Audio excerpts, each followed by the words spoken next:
नमस्कार मित्रांनो. दिवाणी अपील चालवताना काय काळजी घ्यावी याविषयी आज आपण बोलतोय. मित्रांनो, दिवाणी अपील बऱ्याच वेळा खूप कटकटीचं काम असतं. बऱ्याच वेळेला तुम्ही स्वतः दावा चालवलेला नसतो, दावा तुम्ही लिहिलेला नसतो.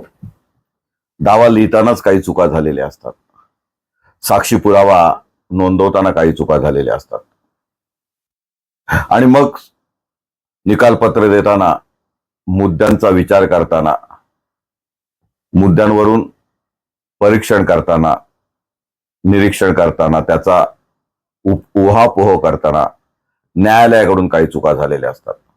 अनेक वेळा तुमचा पक्षकार वादी असतो, त्याचा दावा फेटाळलेला असतो.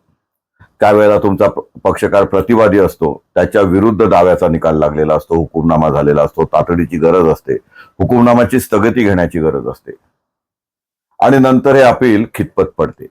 बऱ्याच वेळेला असं होतं. अनेक वेळा तर एक न्यायाधीश अपील ऐकतो, सुरुवातीला उत्साह दाखवतो आणि नंतर ते थंड बॉक्समध्ये ठेवून देतो.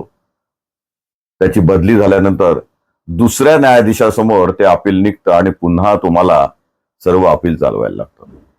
न्यायालयातल्या या अडचणी यावर वेगळं बोलता येईल. पण मग दिवाणी अपील करताना केवळ पेपर बुक वाचून चालेल का, की त्याही पलीकडे जाऊन पेपर बुका व्यतिरिक्त दिवाणी कोर्टातले, ज्याला रेकॉर्ड अँड प्रोसिडिंग जे कागद म्हणतो, खालच्या कोर्टातले जे कागद आलेले असतात ते पान आणि पान नीट वाचलं पाहिजे, त्याच्या नोट्स काढल्या पाहिजेत. ज्या पानांना एक्झिबिट नंबर, ज्या कागदपत्रांना एक्झिबिट नंबर पडलेले नाहीत, ते का पडले नाहीत त्याचा अभ्यास केला पाहिजे. दिवाणी न्यायालयात जो निकाल झालेला आहे, त्याच्या विरुद्ध जे अपील केलेलं आहे, त्या अपिलातली ग्राउंड्स कायदेशीर का आहेत, वस्तुस्थितीवर आधारित का आहेत, या अपिलातला क्वेश्चन ऑफ लॉ का आहे, क्वेश्चन ऑफ फॅक्ट का आहे, याचा देखील अभ्यास करायला लागतो आणि हे आवश्यक आहे.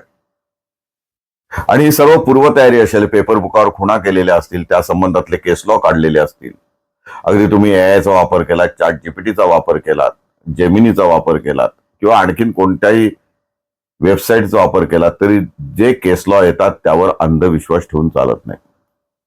ते केस लॉची प्रिंटआउट काढली पाहिजे. त्या प्रिंटआउट नंतर तुम्हाला तो केस लॉ तुमच्या म्हणण्याला दुजोरा देणारा आहे का, तुम्ही जो युक्तिवादातले मुद्दे तयार करून ठेवलेले आहेत त्या मुद्द्याला आहे का, त्यातील कायदेशीर तत्व त्या केस लॉ मध्ये सिद्ध झालेलं आहे का, तो तुम्हाला थोडक्यात उपयुक्त आहे का हे बघायला पाहिजे. तसं असेल तरच तो केस लॉ दाखल करण्यात अर्थ असतो. अगदी तुम्ही किती केस लॉ दाखल करता यावर दिवाणी अपिलाचं भवितव्य अवलंबून नसतं. तर तुम्ही कोणते केस लॉ, कोणते न्यायतत्व, संदर्भित न्यायतत्व म्हणून कोर्टाला दाखवता, कोर्टाचं मन कसं वळवून घेता. या दिवाणी अपिलामध्ये तुम्ही ॲपेलंट असाल तर खालच्या कोर्टाचा निकाल कसा चुकीचा आहे, काय चूक झालेली आहे, ती चूक सुधारण्यासारखी आहे किंवा नाही, त्याच्यात हस्तक्षेप करण्यासारखी ती चूक आहे का, ही अपिलामध्ये दुरुस्त करता येण्यासारखी आहे का, आवश्यक आहे का, न्यायाच्या दृष्टीने ती गरजेची आहे का, आणि न्यायालयाने याच्याकडे डोळेझाक कशी काय केली याबद्दलचे भाष्य करायचे असते, संयमी स्वरूपात भाष्य करायचे असते. त्याच्यासाठी हा केस लॉ कायद्यातील तरतुदीसाठी पाहिजे. सिव्हिल अपिला अनेक कारणासाठी दाखल होतात. पण तुम्ही रेस्पॉन्डंट असाल तर खालचं कोर्ट कसं योग्य आहे, खालच्या कोर्टाने तुमची हरकत कशी व्यवस्थित विचारात घेतलेली आहे, कैफियतीमधील तुमचा मुद्दा काय होता किंवा दाव्यातील तुमचा मुद्दा काय होता, तुम्ही कागद कसे सिद्ध केलेले आहेत, त्याला योग्य निशाणी नंबर कसे पडलेले आहेत, अतिरिक्त पुराव्याची गरज कशी नाही आहे, रिमांड करण्याची गरज कशी नाही, हस्तक्षेप करण्याची गरज कशी नाही, यावर कायदेशीर भाषेत भाष्य करावं लागतं. एखाद्याच्या घाईचा असेल तर तो मुद्दे निवडून वाचून आलेला असतो. तो वाचून आला नसेल तर त्याला ते मुद्दे आधी समजावून सांगावे लागतात. मग क्वेश्चन ऑफ फॅक्ट वर येऊन निशाणी पडलेले कागदपत्र दाखवून त्याचा संदर्भ कुठे आहे, पुरावा वाचून, पुराव्यामध्ये वादिनी किंवा प्रतिवादिनी किंवा तुमच्या विरुद्ध पक्षकाराने कोणत्या महत्वाच्या ऍडमिशन्स दिल्या आहेत हे वाचून समजावून सांगायला लागतं. न्यायाधीशाच्या कलेने जावं लागतं, कारण पक्षकाराचं नुकसान झालं तर हायकोर्टात जावं लागतं. आपण पहिल्या दिवाणी अपिलाबद्दल बोलतोय, त्यामुळे जिल्हा न्यायालयात ही कामे चालतात. तालुका कोर्टात काम करणाऱ्या लोकांना, दिवाणी दावे चालवणाऱ्या लोकांना हे जिल्हा न्यायाधीशांचे स्वभाव माहिती असतातच असं नाही. त्यामुळे त्याची माहिती सुद्धा करून घ्यावी लागते. कठोर परिश्रमाला पर्याय नाही. दिवाणी अपील चालवायचं म्हणजे केवळ पेपर बुक वाचायचं, एक दोन साक्षीदारांच्या अंडरलाईन केलेल्या ऍडमिशन्स वाचायच्या, रिमांडची विनंती करायची, तर मग जज सुद्धा पेपर बुक वाचून निकाल देऊ शकतो. यामध्ये तुमच्या पक्षकारावर अन्याय होऊ शकतो. त्यामुळे दिवाणी अपिलाची तयारी पूर्ण व्यवस्थित करून मगच दिवाणी अपिलाला हात घालणे योग्य असते.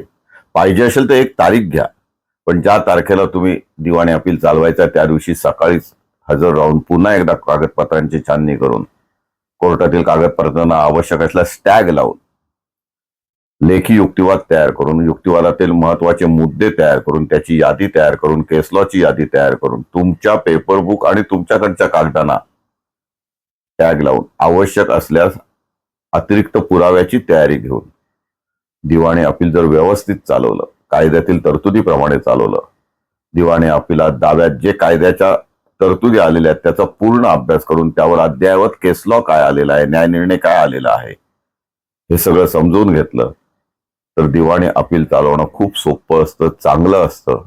एक चांगलं काम केल्याचं, एखाद्या पक्षकाराला चांगला न्याय मिळवून दिल्याचं समाधान असतं. निकाल काय लागेल ते नेहमीच आपल्या हातात नसतं, पण निदान तुम्ही चांगलं काम केलं एवढं तरी चांगलं समाधान तुम्हाला मिळतं, चांगली झोप लागते. हेच वकिलीचं खरं वैशिष्ट्य आहे. आज आपण इथेच थांबूया.